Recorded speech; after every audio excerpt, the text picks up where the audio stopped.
So we're picking up with ways we study evolution. So the second one is comparative anatomy. In other words, we can look at living organisms and determine possibly their relatedness to a common ancestor through anatomical features that are similar. There are two specific ones we look at. The first one is homologous structures. Homologous structures are similar underlying bone structures in different animals. It's important to know the difference between homologous structures and analogous structures. Analogous, A-N-A. Analogous structures are not evolutionarily related to each other. Analogous structures are structures that have a similar function in two different organisms. For example, an analogous structure would be like the wing of a fly and the wing of a bird.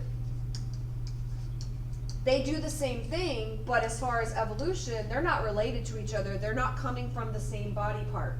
So that's an analogous structure, and that is not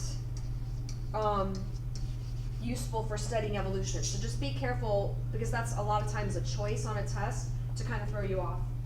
The other one we look at are vestigial structures. Vestigial structures are where we see structures that no longer have a use.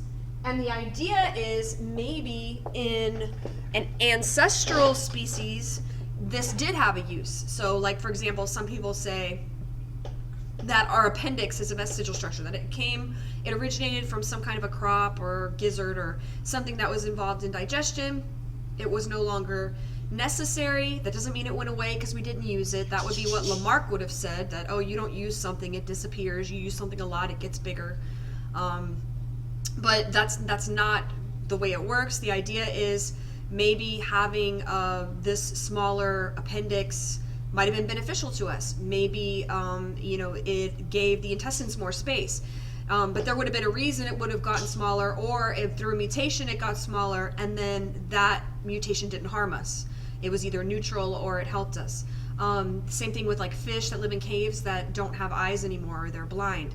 It's not that the eyes went away because they live in a dark cave, so therefore the eyes weren't needed and they disappeared. That would be completely wrong. What we would say is maybe through a mutation, there were fish that were blind. We know in people that are blind have better senses. Their other senses are actually more sharp. So maybe what would have happened was fish, through mutation or whatever, there were some fish that couldn't see, but it made them more able to detect their prey by hearing or some kind of sensory organs, and it was dark anyway, so they really couldn't see. The eyes weren't really useful, and so somehow this was beneficial. So that's vestigial structures versus homologous structures. Here's a picture showing what they mean by homologous structures. They've kind of colored in pink the same bone in all these different organisms. The only difference that we see is in some cases it's elongated or shortened, it's fatter, it's skinnier, sometimes bones are fused together. But the idea is, if we all have these same underlying bone structures, does that mean maybe we all came from some ancestral organism and then those structures just got modified by mutation or whatever? Comparative embryology is the study of organisms before birth. There are certain characteristics, and you're not going to be tested on these specific characteristics, but in vertebrates or chordates, we see the same underlying structures in all chordates. They all have these four what are called pharyngeal pouches or gill clefts. They all have a tail. They all have a notochord, which is sort of this flexible rod that becomes our backbone, and they all have a dorsal nerve cord. And it doesn't matter how complex or simple the vertebrate is, bird, amphibian, reptile, mammal, they all have these same things.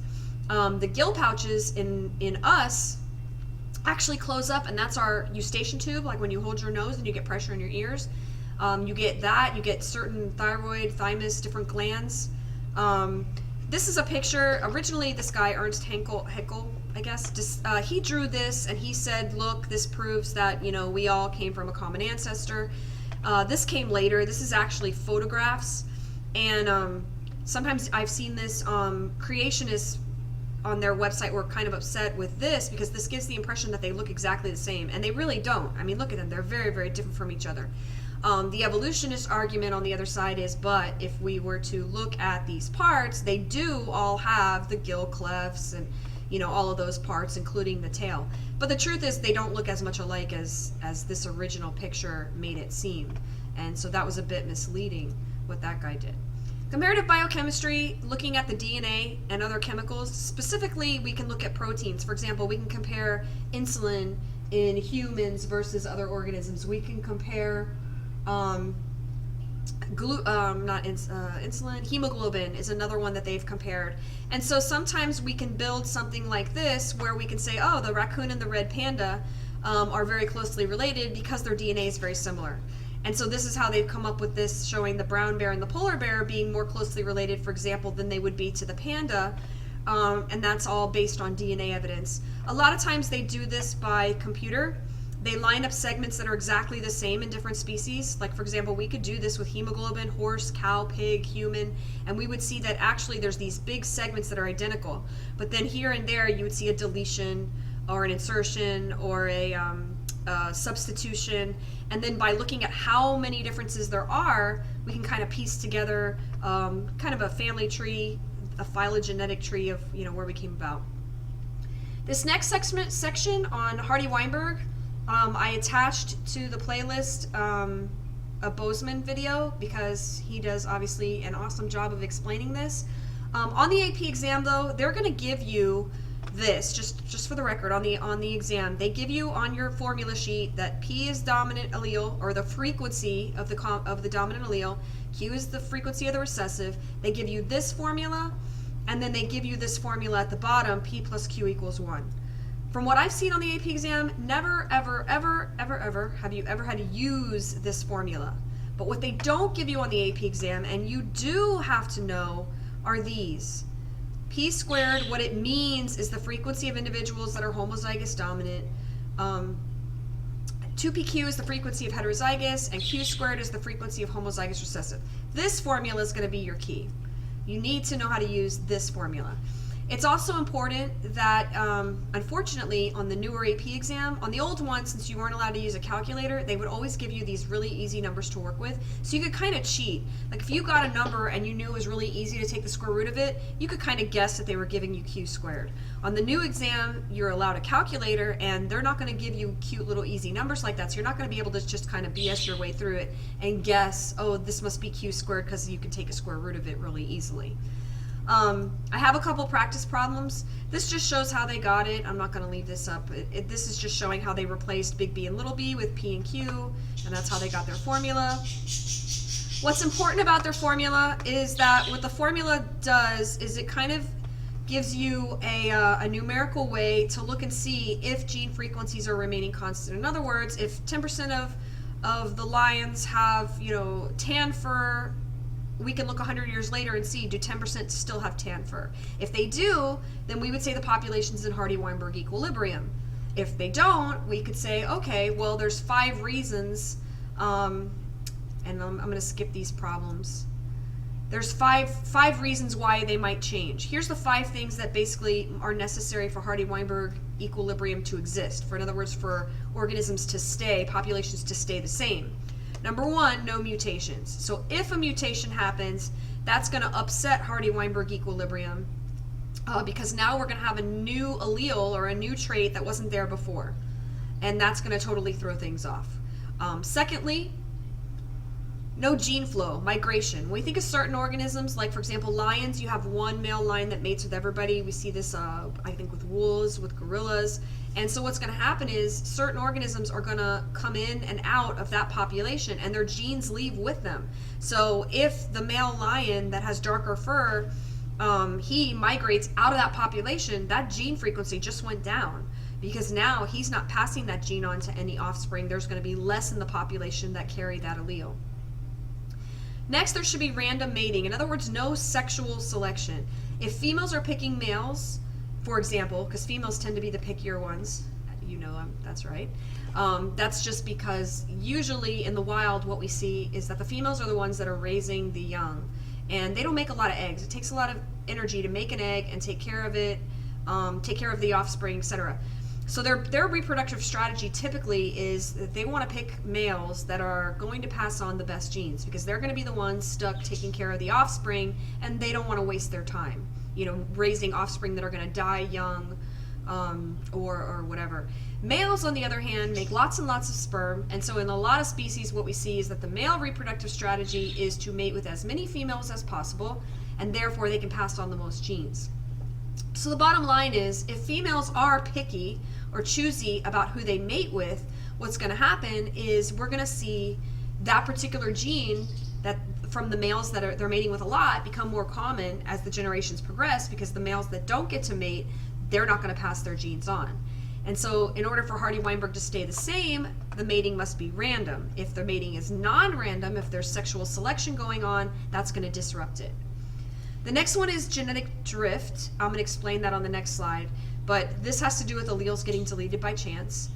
No natural selection, meaning it can't be better to have one particular gene than another, because obviously if it's better, then we're going to see those frequencies get thrown off. So the bottom line is, if any of these 5 things are not met, if we actually do look at a population and we see that over time a gene has become more common or less common, we say microevolution has occurred. And these are basically the 5 reasons why microevolution might occur, because there are mutations, there's migration, the mating is not random, genetic drift happens, or natural selection happens. All right, genetic drift. So really quickly, here's the thing. Genetic drift, what you want to look for in questions about genetic drift, something that has to do with random and something that has to do with small populations. In other words, if a gene disappears because it's a bad gene, that's not genetic drift. If a gene just disappears by random chance because the one organism that carried that gene got struck by lightning, that's genetic drift. So a rare allele can actually get wiped out of a population because so few organisms have it that just by chance they don't pass it on. And so what'll happen is the alleles of that population may become fixed, meaning everybody in that population, for example, is big A, because little a, only a few people had it and it got wiped out by chance. I say people all the time. People are not the best example of this. And so what can happen is, another thing that can happen is you have several groups of organisms and they get separated from each other, and each population is very small. Each population could actually drift in a different direction, not because it's better or worse to have a particular combination, but because so few have each different combination that by random chance one population ends up with darker fur, another separated population ends up with lighter fur. But it's always random. Here's a kind of a visual of it. You know, the green bugs have now become less common in the population by random chance, and it's a very small population, so the gene for green could get wiped out. This is a special case called a bottleneck. The bottleneck effect is where you have a natural disaster and by random chance only a few survive. Notice in this case you have the red and the green, all these different colors, but this terrible thing happens, only 10 survive. Now the population is going to be rebuilt out of just those survivors, and certain genes were wiped out. I gave the example in class that, you know, some horrible nuclear holocaust happens and one little corner of Sweden survives. The human race is going to look very different when we rebuild or when we come back. And this is called the founder effect. The idea is that when organisms get separated, if one of the founders has a particular trait, that trait's going to become very common in the new population, even though it may not have been popular in the old population. So here's the 2 of them. Founder effect, a rare allele is more common in a population. In the Amish, we see polydactyly is very common because one of the founders had it. And another example there is the bottleneck effect, that because only a few survive, it's random what genes end up surviving. They say all cheetahs are almost genetically identical because of a bottleneck and only a few survived, and there hasn't been a lot of change.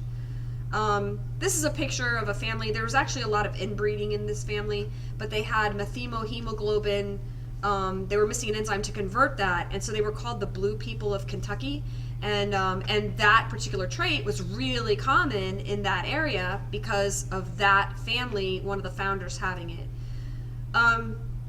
And this is just showing it, the other example, you know, a seed gets carried to an island by the bird, you know, poops out the seeds, and now on the island you see all flowers that are the orange and not yellow. And that's an example of like the founder effect again. All right, when organisms are no longer mating, that's called reproductive isolation. Really quick, there's prezygotic, meaning for whatever reason they never make a zygote. And then postzygotic, which just means they make a zygote, but there's a problem with the zygote. So they could get separated from each other. They could mate at different times of the year. The mating changes. They get a new courtship ritual the other one doesn't recognize. They physically can't mate because their reproductive parts are different, or the zygote won't form.